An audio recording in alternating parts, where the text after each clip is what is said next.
convido à tribuna o senador Roberto Requião.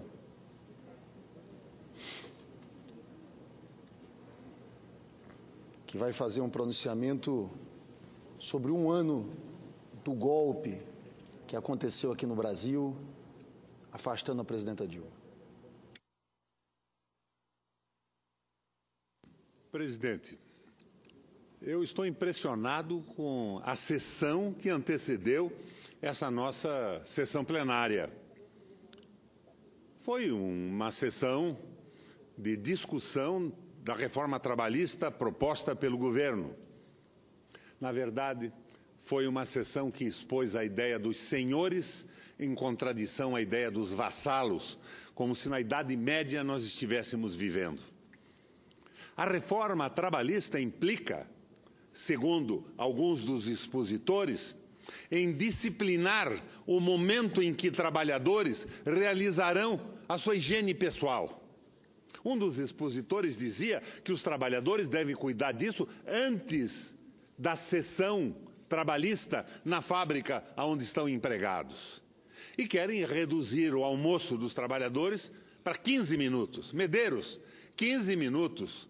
A proposta que se sucederá a esse absurdo, provavelmente, vai ser a proposta de que os trabalhadores utilizem as suas férias para almoçarem e jantarem. Seria o que jocosamente me sugeriu agora há pouco o senador Medeiros, que os senadores utilizassem o recesso para as suas refeições. São os senhores da Idade Média tentando impor uma legislação da Idade Média aos trabalhadores brasileiros. Mas na minha intenção, apesar da indignação que me causou o que eu assisti aqui com esses representantes dos senhores detentores do grande capital no Brasil quererem liquidar os direitos trabalhistas conquistados na história da humanidade e na história do Brasil durante dezenas de anos, séculos em alguns casos, era fazer o meu pronunciamento a respeito do aniversário de um ano do novo governo do Brasil depois da queda da presidenta Dilma Rousseff. Eu quero falar sobre isso. Há um ano atrás, desta tribuna, apostrofei, senhoras e senhores, os senadores que participaram do golpe parlamentar, empresarial, midiático, que destituiu a presidente Dilma Rousseff. Eu friso mais uma vez que fui nessa tribuna, se não o único, o maior crítico da política econômica da presidente Dilma Rousseff. Eu era a oposição aqui no Senado da República, porque o PT estava com a presidente, com algumas exceções em alguns momentos, e o PSDB jogava junto com todas as medidas que eu achava rigorosamente contraproducentes para a nossa economia. Repeti naquela ocasião a interpelação de Tancredo Neves a Moura Andrade. Repeti o esconjuro aqui desta tribuna. E eu dizia, canalha, canalha, canalha, por 3 vezes, e cobrava. Se mesmo sem culpa, essa casa condenar a presidenta, porque não havia culpa na tal manobra fiscal, que de resto havia sido repetida por presidentes anteriores e por governadores, inclusive presentes aqui nesse plenário. Se mesmo sem culpa esta casa condenar a presidente, que cada um esteja consciente do que há de vir. Que ninguém depois alegue ignorância ou se diga trapaceado, porque as intenções do vice, que quer ser titular, são claras, são solares. Estavam escritas no tal projeto Ponte para o Futuro. E em seguida, naquele dia 12 de maio, há um ano atrás, eu enumerava o que estava por vir. Eu dizia, o reajuste das aposentadorias e pensões seria desvinculado do aumento do salário mínimo e que o salário mínimo não teria reajustes reais, que a Previdência Social, o maior instrumento de distribuição de renda do país, seria destruída por reformas fascinorosas, que a CLT seria fulminada com a revisão de direitos e garantias sociais dos trabalhadores, e que a pedra de toque, a cereja do bolo da reforma trabalhista, seria a prevalência do negociado sobre o legislado.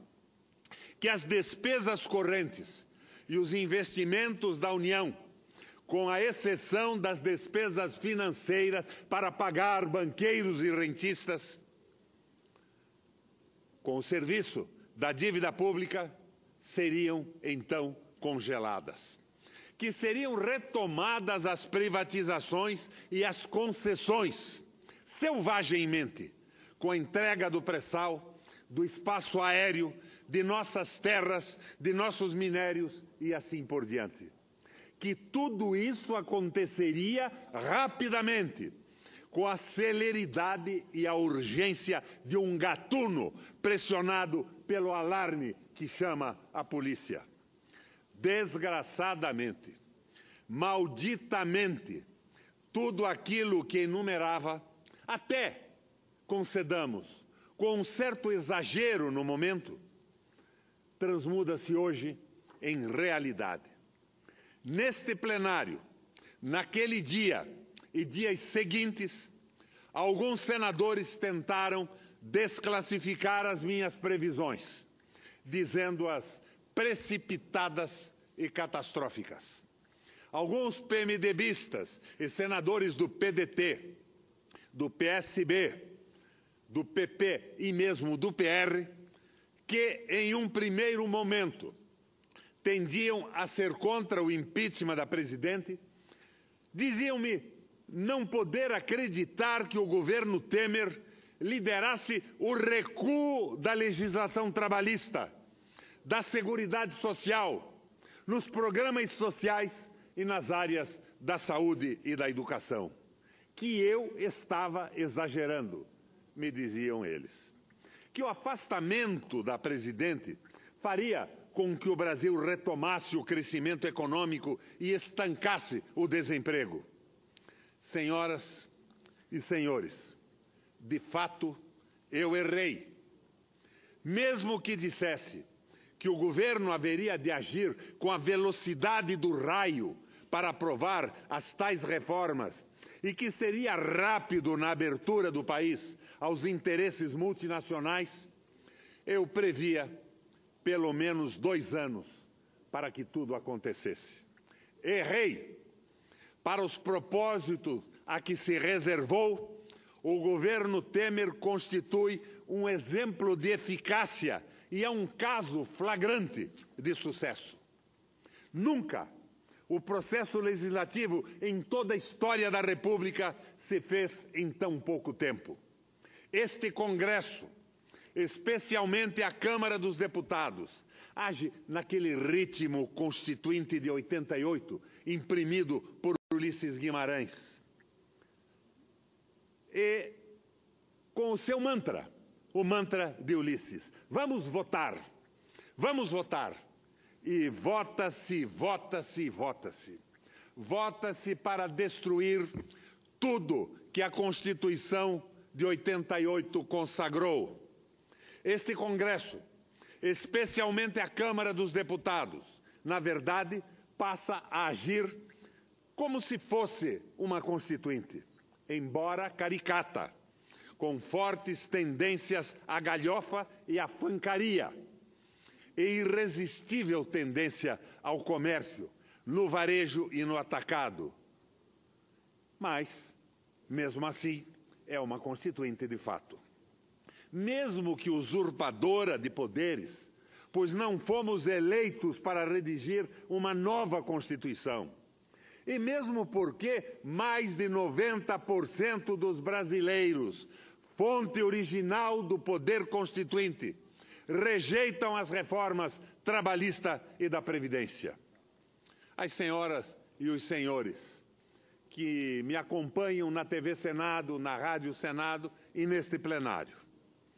Poderiam me apontar uma só medida, umazinha, que seja em benefício da população?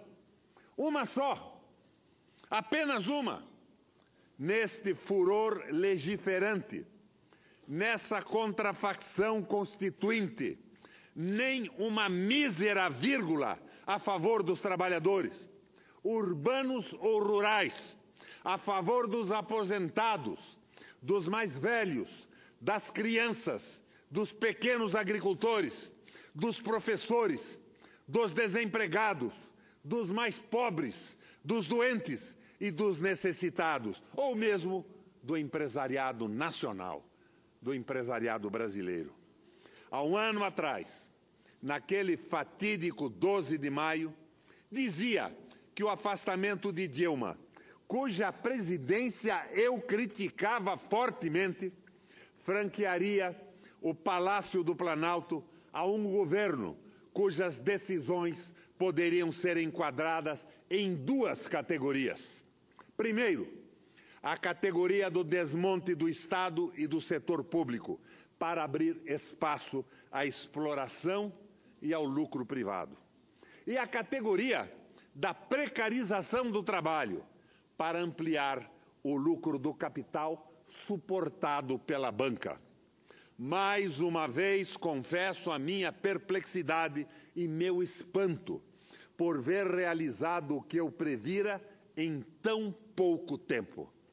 Naquele discurso de um ano atrás, fazia ainda uma advertência dizendo: essa combinação explosiva de entreguismo com medidas contra os aposentados, os assalariados, os mais pobres, contra direitos e conquistas populares, alimentam contradições de classe e, em consequência, alimentam a luta de classes.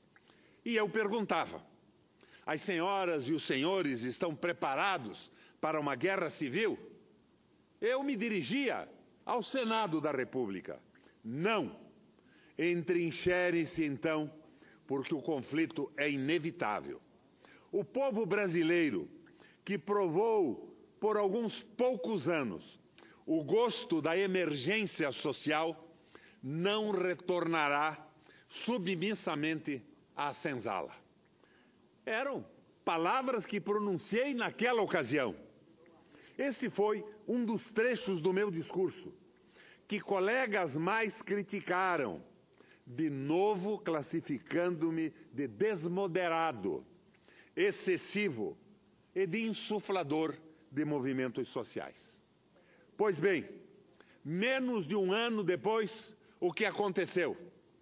40 milhões de trabalhadores cruzam os braços, param o país na maior greve de nossa história. Um movimento que, com a ajuda dos meios de comunicação, o governo tentou desclassificar, como as patéticas, ridículas declarações do ministro da Justiça.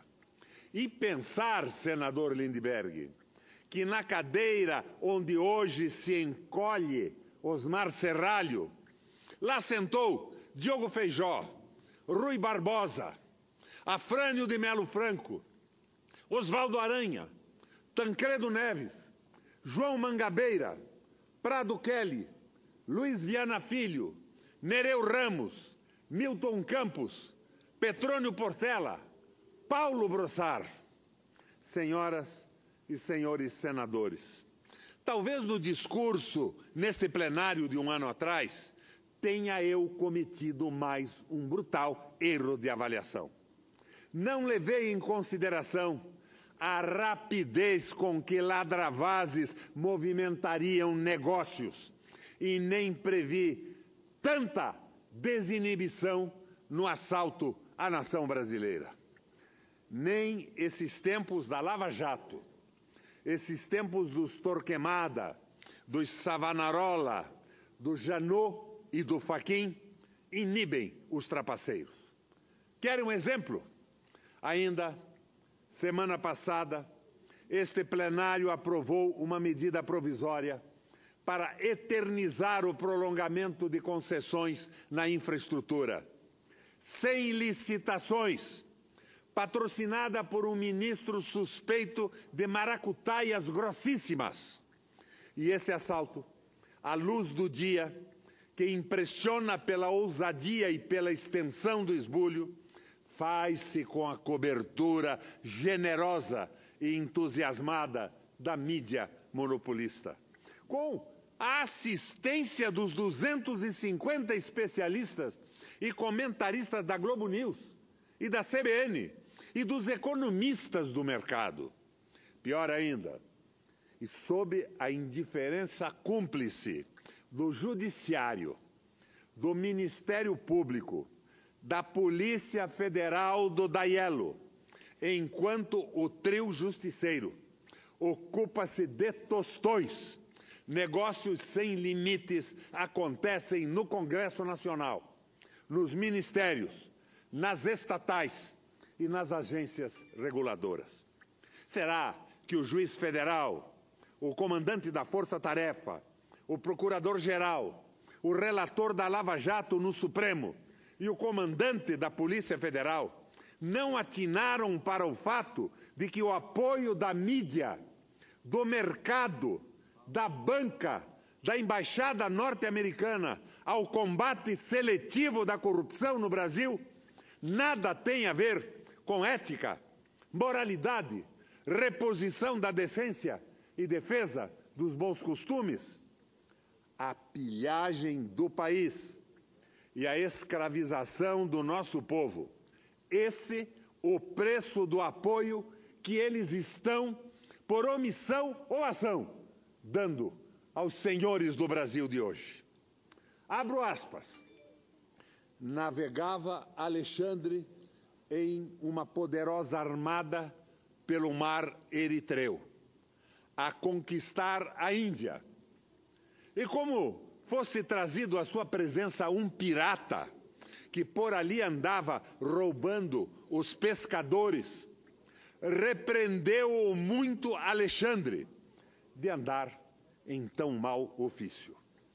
Porém ele, o pirata, que não era medroso nem lerdo, respondeu assim: basta, senhor, que eu, porque roubo em uma barca, sou ladrão, e vós, porque roubais em uma armada, sois imperador. Assim é. O roubar pouco é culpa, o roubar muito é grandeza. O roubar com pouco poder faz os piratas, o roubar com muito faz os Alexandres. De que eu trato aqui? São dos outros ladrões, de maior calibre e de mais alta esfera. Os ladrões que mais própria e dignamente merecem esse título são aqueles a quem os reis encomendam os exércitos e legiões, ou o governo das províncias, ou a administração das cidades, os quais já com manha, já com força, roubam e despojam os povos. Os outros ladrões roubam um homem. Estes roubam cidades e reinos. Os outros furtam debaixo do seu risco. Estes sem temor nem perigo. Os outros, se furtam, são enforcados. Estes furtam e enforcam. Esses dois trechos são do sermão do bom ladrão de Vieira, um ano depois da destituição da presidente Dilma. Retratam com precisão o Brasil de hoje, pilhado, retalhado e vendido. Confesso que não esperava tanta rapidez, quer na destruição da soberania nacional, quer na destruição do Estado Social. Que triste aniversário estamos comemorando. Que data funesta. Citei Vieira, encerro parodiando Gregório de Matos. Triste Brasil, tantos negócios, tantos negociantes, no Executivo e no Congresso Nacional. Obrigado, presidente. Com prazer, concedo uma parte à senadora Gleice. Obrigada, senador Requião. Eu queria, em primeiro lugar, elogiar o pronunciamento de Vossa Excelência, contundente, com resgate histórico, e é uma data muito triste hoje para nós. Lembrar que tiraram uma presidente da República em nome da melhora do país, e o que nós vemos é esse país piorando cada vez mais. Me perguntaram agora qual é o balanço que eu tinha de um ano do governo Temer. Eu disse, uma tragédia. Uma tragédia. Primeiro porque não entregaram o que propuseram à população e ao Brasil. Disseram que bastava tirar a Dilma, que a confiança ia voltar, que a economia ia crescer, o desenvolvimento, ia tudo melhorar. O que nós vemos agora? Estamos com 14 milhões de desempregados, a economia está no chão, continuamos com os juros reais mais altos do planeta aqui. Estamos assistindo um verdadeiro desmonte da nossa Constituição e do nosso Estado, através dessas reformas nefastas, reforma trabalhista, reforma da Previdência, já votaram a terceirização, a emenda constitucional 95, que desvinculou os recursos de saúde e educação da Constituição. O que eles estão entregando para o povo brasileiro, senador Requião? É isso que eu gostaria de saber. Qual é a entrega que esse governo está fazendo? Aliás, o ministro da Fazenda tenta, de todos os jeitos, dizer que o Brasil está melhor, que a confiança está voltando, que vai ter crescimento. Desde que assumiram o mesmo discurso, o que nós vemos é o nosso produto interno bruto cair, o que nós vemos é a economia estar esculhambada. E o que mais me deixa impressionada é como essa casa, o Congresso Nacional, Câmara e Senado, assistem tudo isso de maneira passiva, como se fosse normal o que está acontecendo. Aliás, o chefe da Casa Civil desse governo deu uma entrevista hoje, dizendo que o maior feito desse governo é a boa relação com o Congresso Nacional. Desde quando isso é feito? É um absurdo. Eles governam para atender os deputados da base deles, que também não tem compromisso com a maioria do povo, e governam por uma casta que domina a sociedade brasileira. O setor financeiro, os mais ricos, e não estão nem aí com o povo, não tem sensibilidade para tratar com a população. É escandaloso o que esse governo está deixando de legado para o povo brasileiro. Escandaloso. Eu espero que a gente consiga, senador Requião, o mais rápido possível colocar um fim nisso. Sei que Vossa Excelência tem proposto uma revogação dos atos, através de um plebiscito, um referendo revogatório, para consultar a população sobre essas reformas. Eu acho que é urgente a gente tentar articular isso e fazer ações no Brasil para ter apoio a uma proposta dessa, assim como nós temos que discutir nessa casa, votar, decidir a antecipação das eleições. O Brasil não pode esperar até 2018, as pessoas não podem esperar, o trabalhador não pode esperar. O desmonte é muito grande. Então, nós tínhamos que ter a dignidade, como Senado da República e aí como Congresso Nacional, de votar uma proposta como essa. E mobilizar a sociedade. Eu acho que a gente tem que voltar a fazer o que o Brizola fez lá atrás, antes do golpe, os comitês pela legalidade. Tem que encher esse país de comitê pela eleição direta, comitê para revogar essas medidas, comitê para fazer uma reforma constitucional, enfim, debater isso, pelo menos. Então, queria só deixar esse registro, parabenizar Vossa Excelência. Amanhã também vou fazer um pronunciamento. Amanhã faz um ano exatamente que esse Senado aqui afastou a presidenta Dilma. Uma sessão horrorosa, uma sessão para ficar registrada na página mais feia da nossa história, um rasgo da Constituição. Então, o que a gente tem é que lamentar muito, senador Requião, mas queria deixar esse registro e parabenizar pelo pronunciamento de Vossa Excelência. Mas não vamos deixar, então, o pronunciamento só na crítica. O que esse governo pretendia com a tal ponte para o futuro? Em primeiro lugar, esta não é uma proposta do PMDB. Ela foi levada numa convenção nacional das fundações Ulisses Guimarães, feita aqui no Hotel Nacional, 17 estados presentes. Eu fiz imediatamente a contradita da proposta, meu filho me segundou fazendo a contradita, e 17 estados presentes unanimemente rejeitaram a proposta, que não foi posta, então, em votação. E acabou sendo exercitada como uma proposta PMDBista. Não, era uma proposta de uma cúpula do PMDB, nunca discutida com a estrutura base do partido. O que eles diziam?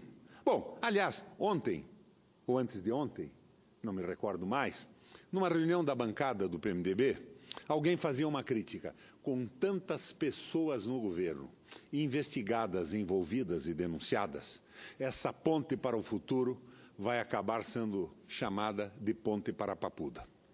É na mão desta gente que está a condução do Brasil. Mas o que é que eles pretendiam? Com a ajuda de alguns economistas vinculados a bancos e ao liberalismo econômico. Eles pretendiam colocar na organização do trabalho do mundo o nosso país como o celeiro do planeta Terra e o grande produtor de minérios. Sem limites, no momento de dificuldade, vender terras em toda a extensão possível a grupos de multinacionais de diversos países ou grupos econômicos ou fundos financeiros. Nós seríamos, então, o celeiro do mundo, o grande produtor de minérios e de commodities agrícolas, de grãos, com alta tecnologia, grande mecanização e, como consequência disso, um enorme desemprego.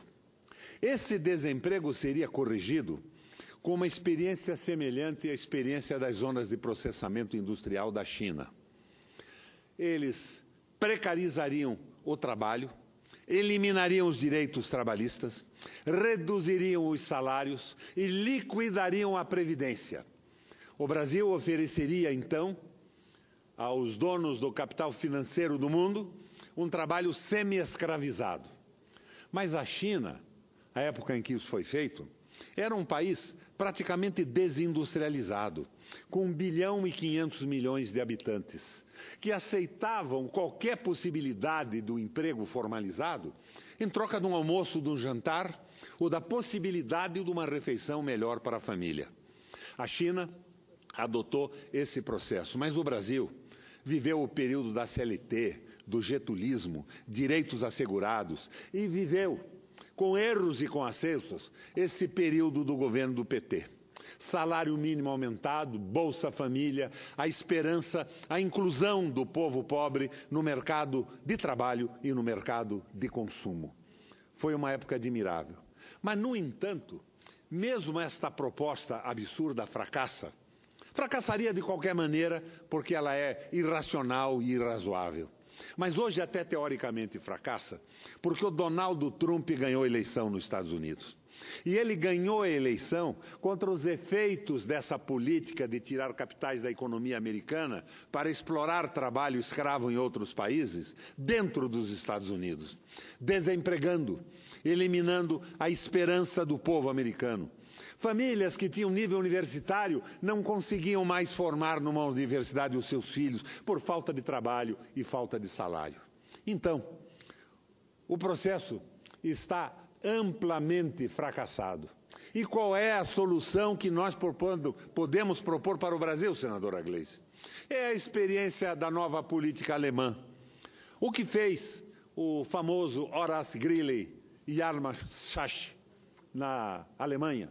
Em primeiro lugar, reduziu de forma drástica, brutal, os juros pagos ao capital financeiro no financiamento da dívida alemã. E junto com grandes grupos empresariais, criou uma taxa interna de retorno para quem investisse o seu capital num projeto de reestruturação da infraestrutura alemã. Daí saíram as autobans, a indústria metalmecânica, as grandes metalúrgicas e surgiu o desenvolvimento econômico e se viabilizou o pleno emprego. Nos Estados Unidos foi uma coisa parecida, um pouco posterior, na mesma década de 30. Ford, inspirado nas ideias do economista Taylor, que dizia que a produtividade seria aumentada pela especialização do trabalho, apropria esta ideia da especialização e a vincula a uma linha de montagem. Trabalho especializado com linha de montagem aumenta de forma absoluta, de forma absurda, a produtividade da economia. E a indústria americana sucede o Ford nessa experiência, apropriada pelo conjunto dos industriais. Em determinado momento, senadora Gleisi, Franklin Delano Roosevelt, presidente americano de então, resolve homenagear Ford pela linha de montagem taylorista. E o Ford diz ao presidente: presidente, estamos cometendo um grande engano. A linha de montagem e o aumento da produtividade está inviabilizando os Estados Unidos. Por quê? pergunta o presidente. Por que nós não teremos mercado de consumo? Meu Deus, Ford, que podemos fazer então?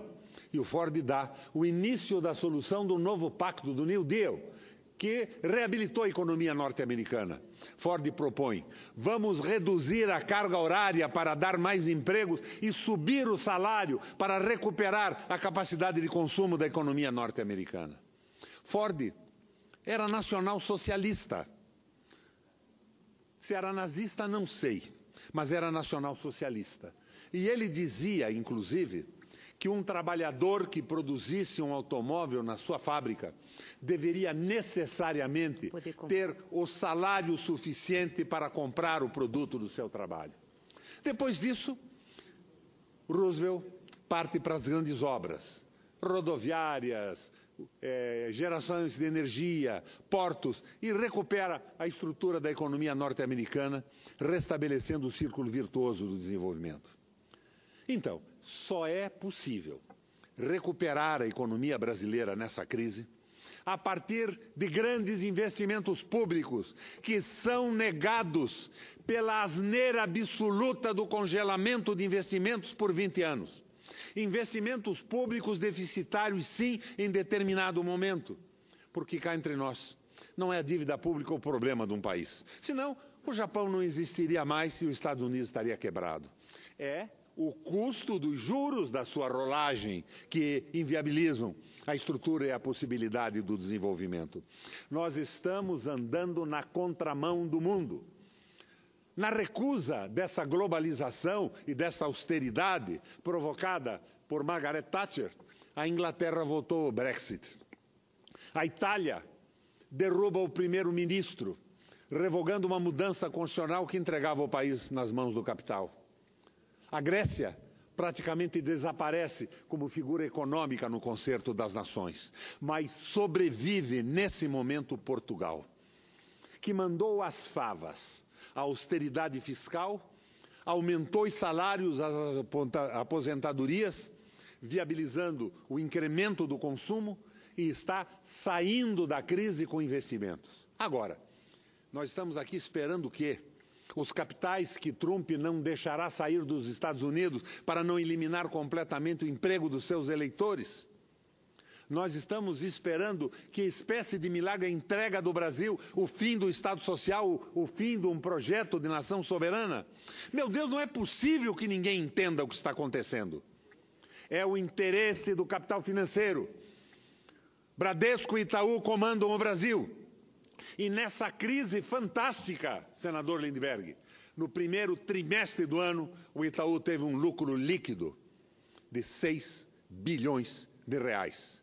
Não é possível que o Brasil não abra os olhos. E eu não pude hoje no plenário deixar de conter a minha indignação quando vieram aqui os representantes dos senhores que dominam a economia financeira dizer que a solução é escravizar o trabalhador para não deixar quebrar as empresas que hoje existem, querendo reduzir a 15 minutos o espaço de almoço de um operário e proibir, estabelecendo de patrão para empregado até o momento da higiene íntima. Ou seja, um empregado, segundo alguns conferencistas escalados nessa reunião que antecedeu a nossa plenária, teriam que urinar no momento estabelecido pelo patrão, segundo o conferencista que aqui compareceu, antes de se iniciar a sua jornada de trabalho. Uma coisa rigorosamente horrível e absurda. Uma volta à situação social dos trabalhadores na Idade Média. A relação entre senhores e vassalos. Rigorosamente inadmissível pelo povo brasileiro. O Temer não está enxergando o que está fazendo. Aliás, ele, na sua longa carreira política, nunca se dedicou a essas disciplinas que estudam a economia e estabelecem as relações sociais. Mas ele ainda não percebeu que esta política estará lançando o Brasil numa guerra civil. Porque nós não somos os chineses que viviam na Idade Média. O trabalhador brasileiro já sentiu o gosto de usufruir direitos sociais. Já usufruiu as prerrogativas do Estado Social e as vantagens da legislação trabalhista. E a legislação trabalhista existe para equilibrar as relações entre o poderoso capital e o frágil trabalho, privilegiando com a legislação sindicatos. Querem o convencionado sobre o legislado. O convencionado no momento de recessão, em que o trabalhador, se quiser um emprego, tem que aceitar trabalhar pelo almoço ou pelo jantar, senão fica sem comer, porque a economia está paralisada. E paralisada por iniciativa do raio do governo que quer acabar com o Estado Social e com um projeto de soberania nacional. Senador Lindbergh, é o que nós podemos dizer na véspera no aniversário de um ano do governo do presidente Temer. Senadora Gleisi. Eu só queria complementar, brilhante essa sua intervenção aí de final, mostrando o quadro que nós estamos. E é tão absurda a nossa situação que a gente está trazendo para dentro do debate do Congresso Nacional, ao invés de ser propostas para melhorar a economia, melhorar a vida das pessoas no país, propostas como essa que nós debatemos aqui hoje, numa sessão especial, né, uma audiência pública no plenário da Casa, aliás, feita de maneira rápida, assodada, porque eles estão querendo discutir a reforma trabalhista aqui em um mês, 30 dias, disseram para nós aqui nesse plenário que não teria regime de urgência, não pediriam. Na realidade, eles estão fazendo regime de urgência na prática, é isso que eles estão fazendo, ao fazer audiências públicas concomitantes entre as comissões, e estão dizendo que os relatórios das comissões também vão sair de forma concomitante. Com relatores escolhidos a dedo também. Exatamente, que vão entregar o que o governo quer. Isso não é nem o governo, é quem domina o país quer, porque sempre quando está problema para a economia para o lado deles, eles têm que retirar direito de trabalhador. E aí é totalmente contrário a isso que Vossa Excelência está falando, e que já foi modelo de desenvolvimento não de um país socialista, de um país capitalista, os Estados Unidos, que apostou nisso, no consumo, em boa remuneração, em renda, para a economia interna avançar. Então, eu fico perguntando, como é que essas pessoas não enxergam o que está acontecendo no Brasil? E como é tão passivo o Senado da República, a Câmara dos Deputados? Eles estão enxergando cada um o seu interesse. O seu negócio. O seu negócio, quer dizer, quem é dono de empresa aqui está achando que tem que ser assim, o outro representa um contingente de outras empresas, de um sistema financeiro, e as coisas vão passando por aqui, senador Requião. Nós não vamos ter condições de recuperar isso. Vai ser uma tragédia nacional. Uma tragédia nacional. E, aliás, um dos depoentes hoje da comissão, Vossa Excelência tinha saído, quando ele respondeu, fez uma brincadeira de mau gosto. Aliás, ele gostou de usar a tribuna e o microfone para fazer discussão política, o juiz do trabalho lá do Paraná, falando que ele conversou muito aqui e nenhuma vez ele falou de demônios. Fazendo uma referência à sua fala.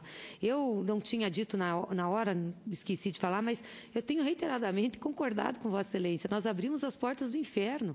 Nós não, o Temer, esse governo abriu as portas do inferno. Todos os demônios e fantasmas estão sobre o povo brasileiro. O que tem para proteger o povo? A única liderança que nós podemos recorrer é o Papa Francisco, que tem visão de um mundo mais justo, mais equilibrado. A situação está muito ruim, senador Requião, está muito ruim.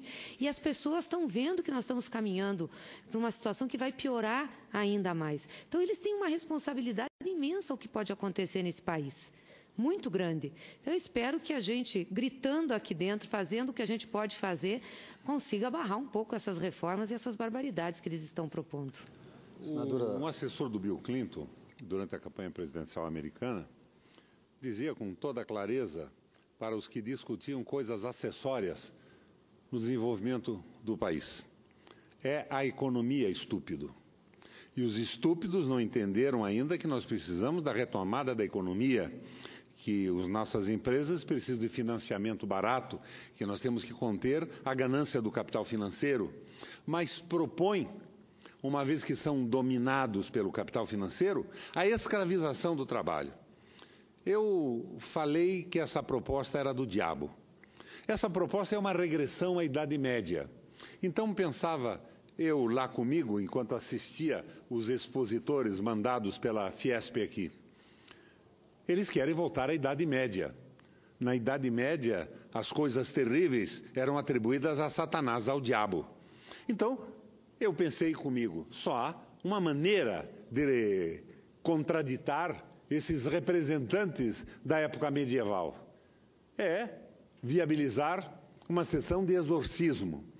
E se o nosso Frei Miguel de Botacim, lá da cidade industrial de Curitiba, estivesse vivo, eu estaria providenciando a sua vinda para o Congresso Nacional. Porque não há razão possível, não há debate razoável com quem quer reduzir o horário de almoço do trabalhador e disciplinar as suas necessidades fisiológicas ao sabor da necessidade do capital. Não há. Não há outra maneira a não ser exorcizá-los. Este governo não precisa ser derrubado.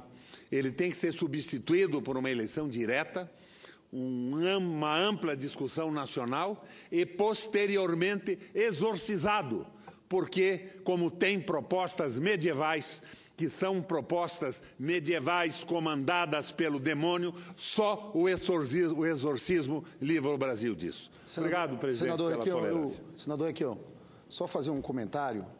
Eu, como presidente, eu não ia fazer, mas Vossa Excelência falou do New Deal, falou de Roosevelt. Nós estamos fazendo justamente o oposto do que foi feito nos Estados Unidos depois daquela crise de 29. Aqui nós estamos numa recessão de 8 pontos e a gente está fazendo planos de austeridade. Nós estamos cortando investimentos públicos. Nós estamos deprimindo o consumo das famílias. Porque esse debate que houve hoje aqui sobre reforma trabalhista e também o da reforma da Previdência, significa dizer que nós vamos estar tirando dinheiro das mãos dos mais pobres.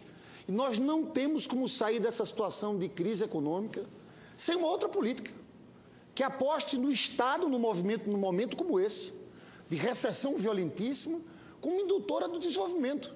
O Estado tem que estar ampliando investimentos. O Estado tem que estar ampliando investimentos sociais. Então eu quero parabenizar o discurso de Vossa Excelência. A senadora Gleisi chegou aqui depois. Ele novamente lembrou uma parte dos discursos históricos que o senador Requião fez aqui, nesse processo de resistência ao golpe, ao impeachment da presidenta Dilma. Inclusive, aquele discurso em que ele se referia a Tancredo Neves, falou para o Auro de Moura Andrade, canalha, canalha, canalha. Eu quero parabenizar muito Vossa Excelência, senador Requião, dizer que amanhã, 12 de maio, nós vamos estar fazendo um ano daquele golpe. Um golpe que eu acho, sinceramente, eu concluo dizendo isso, que já está desmoralizado. Porque eles achavam que era tirar Dilma que resolvia tudo. A economia ia crescer, os empresários iam retomar a confiança.